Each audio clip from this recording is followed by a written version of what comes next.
Nah, terkait dengan antara yang namanya corporate innovation. Corporate innovation itu adalah lebih bersifat yang di dalam pandangan masyarakat itu apa yang dihasilkan oleh sebuah korporasi itu sendiri.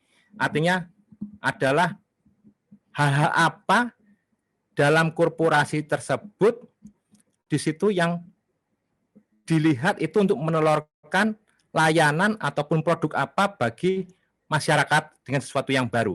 Ya, contohnya adalah misalnya ini, beberapa saat yang lalu yang terkait dengan perubahan teknologi.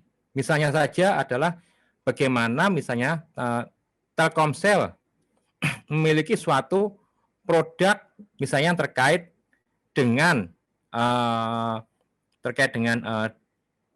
digital financial yang terkait dengan digital yang sebelumnya adalah Link Aja. Artinya yang saat ini namanya Link Aja itu dulu itu namanya Tikes, ya. Itu dianggap sebagai corporate innovation. Nah,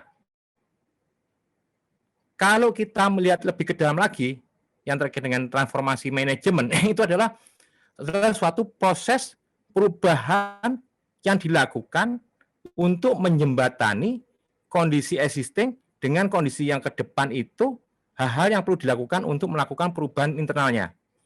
Contohnya adalah seperti yang tadi saya sampaikan itu, yang terkait dengan misalnya saja kita berlayar dari Surabaya ke Makassar, satunya itu untuk liburan, satunya untuk menangkap ikan.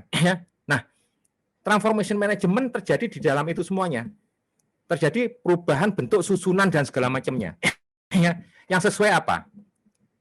Tapi di sini kuncinya adalah goalnya itu apa? Jangan sampai kita tidak memiliki yang namanya tujuan, tiba-tiba melakukan perubahan di dalamnya. Ya, itu bisa menjadi suatu pertanyaan besar. Ini arahnya kemana? Harus yang namanya tujuan ke depannya itu apa? Dilakukan kita penyesuaian untuk mencapai tujuan itu. Di situ tujuannya.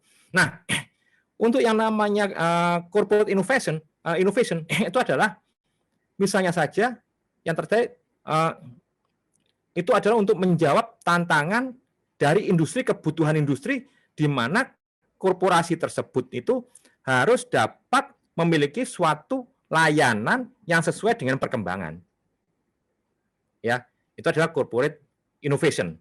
Di dalam menyambut transformasi itu terkait dengan transformasi manajemen. Ya, jadi itu lebih di dalam lagi bagaimana kita membentuk manajemen organization itu sesuai yang fit dengan visi dan misi tadi.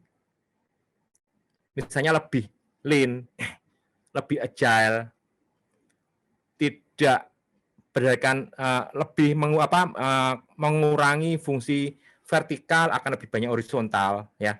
Itu terkait dengan transformation management dalam hal ini. Tapi sekali lagi adalah goalnya apa itu? Itu yang paling penting. Ya, goalnya tahu, urutan di bawahnya gampang semuanya. Gitu.